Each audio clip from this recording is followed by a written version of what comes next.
Tudi jaz ne bom poskušala po italijansko prebrati tega naslova, ker italijansko ne znam. V slovenskem prevodu pa bi to bilo Izbrani eseji o slovenski zgodovini, jeziku in družbi na italijansko-slovenski meji. Kot rečeno, sta urednici Danila Zuljan Kumar in Petra Kolenc. Monografija pa prinaša znanstvene prispevke sodelavk in sodelavcev raziskovalne postaje ZRC SAZU v Novi Gorici v italijanskem jeziku.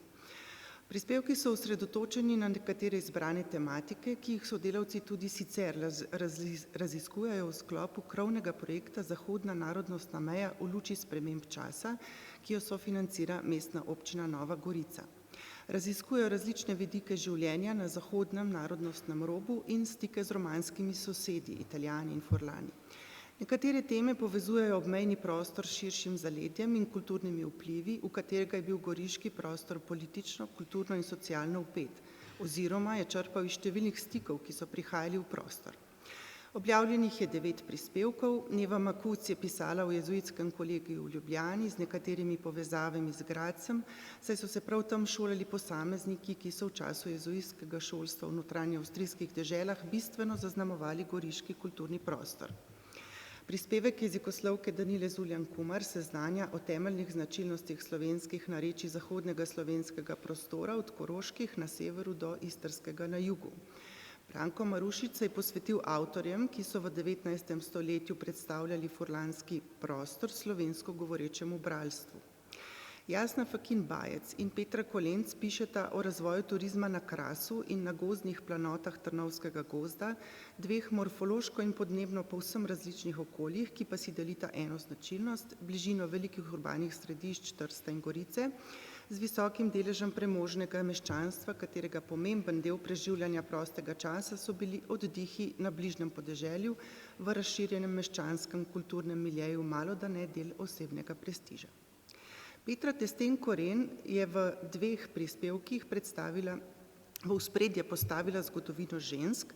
V prvem je predstavljena in v politično in kulturno okolje Goriške umeščena življenjska etapa ene prvih pisateljic v slovenskem jeziku in prve zagovornice ženske emancipacije, ki je nekaj časa živela na Goriškem, Pavline Pajk.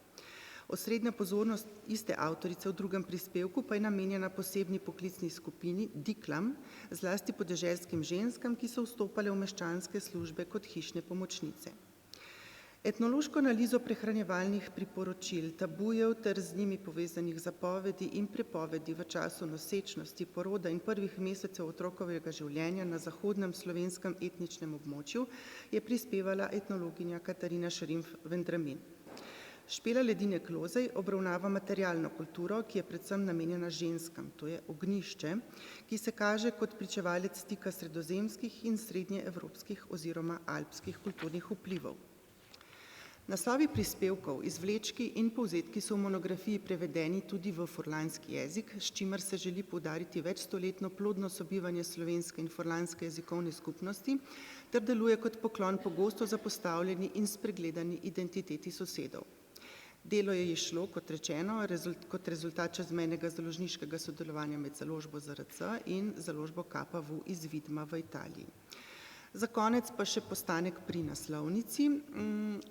Tukaj je slika, slika družine Kos v ateljeju. Osrednji lik je furlanska mati, Marija, recimo, da se izgovori Zupuelc. Marija je bila poročena z zgodovinarjem Francetom Kosom.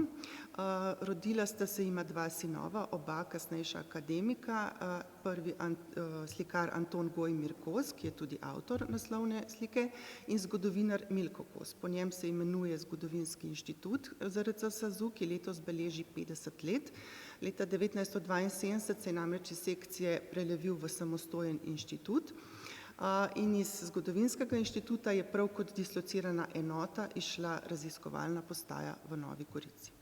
Toliko. Hvala.